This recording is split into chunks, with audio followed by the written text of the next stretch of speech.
मैं 18-19 महीने बाद इस सदन में बोल रहा हूं खड़े होके, और ये मेरे लिए सौभाग्य की बात है कि भारतीय जनता पार्टी के तमाम कुकर्मों, कुचक्रों, साजिशों के बावजूद मैं सीना चौड़ा करके यहाँ खड़ा हुआ हूं। तो इसलिए खड़ा हुआ हूं कि ईमानदारी के भी काम करता हूं।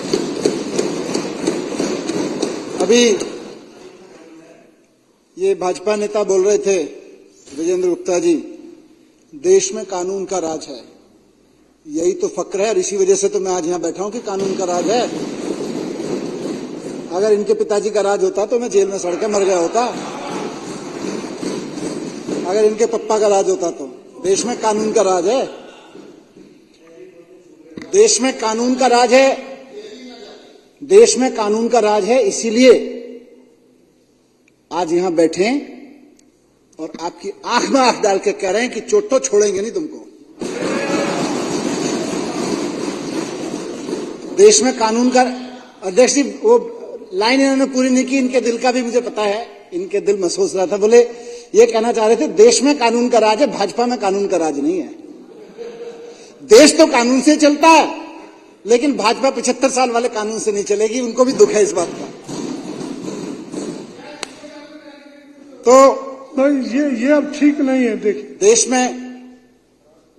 में कानून का राज है अध्यक्ष जी, प्लीज।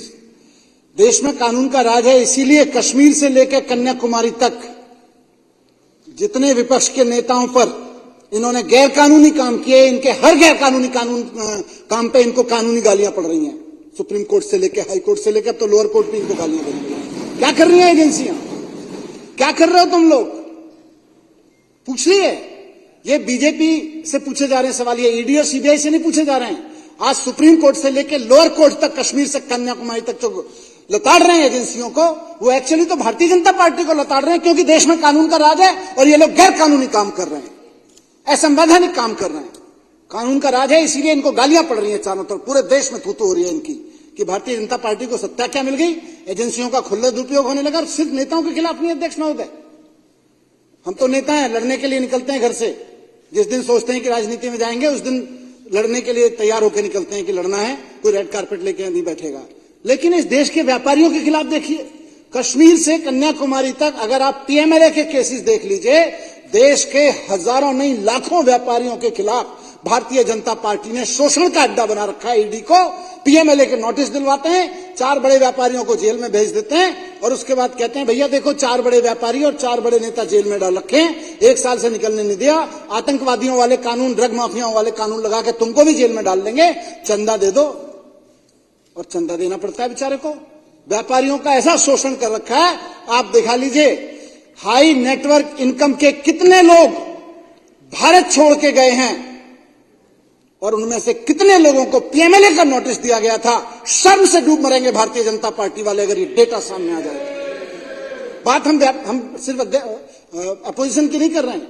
मैं तो 17 महीने इनके कुकर्मों के कारण जेल में रह के आया हूं। कानून का राज नहीं था इसलिए जेल में रह के आया हूं। कानून तोड़ तोड़ के राज बना रहे हैं। 17-18 महीने मुझको जेल में रखा, मुझको नुकसान हुआ।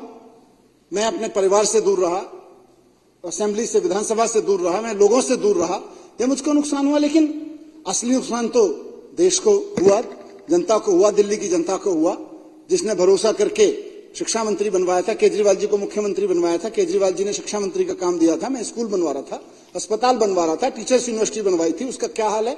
स्किल यूनिवर्सिटी बनवाई थी, उसका क्या हाल कर रखा है इन लोगों ने। मैंने स्पोर्ट्स की university, skill university, teachers university बनवाई। टीचर्स को फिनलैंड भेज रहे थे पढ़ने के लिए, शिक्षा की ट्रेनिंग के लिए। आज मैं पंजाब के टीचर्स को भेज के आया हूं फिनलैंड, हमारे यहां दिल्ली के रुकवा दिए। ये नुकसान हुआ। मैं होता तो इन चीजों के लिए 4 वॉइस लड़ रही थी, 5वीं वॉइस मैं भी बन के लड़ता और इनको करते, लेकिन नुकसान हुआ। अध्यक्ष महोदय, मैं अपनी बात पे आऊंगा, उससे पहले भाई मदन लाल जी ने जहां से बात शुरू की कि बात सिर्फ मेरी नहीं है, बात सिर्फ सर की नहीं है, केजरीवाल साहब की बात यह है कि लोकतांत्रिक रूप से जब जनता ने इनको इनकी औकात दिखा दी कि भाई तुम्हारी औकात 7-8 सीट से ज्यादा नहीं है, और पहले तो 3 सीट से ज्यादा नहीं थी, उस वक्त इन्होंने क्या खेल शुरू किया दिल्ली में एजेंसियों के दुरुपयोग का। उन्होंने, मदन लाल जी ने थोड़ा सा डेटा पढ़ा, 50 केसेस दिल्ली के चुने हुए मुख्यमंत्री के ऊपर लगा रखे हैं। 12 केसेस मेरे ऊपर लगा रखे हैं, इनमें से ज्यादातर खत्म हो गए, हमारे केसेस में से ज्यादातर खत्म हो गए, ये जो बचे हैं ये भी खत्म हो जाएंगे। इन्होंने 3 केसेस सत्येंद्र जैन के ऊपर लगाए, जिनमें से 2 केस खत्म हो गए, खारिज हो गए।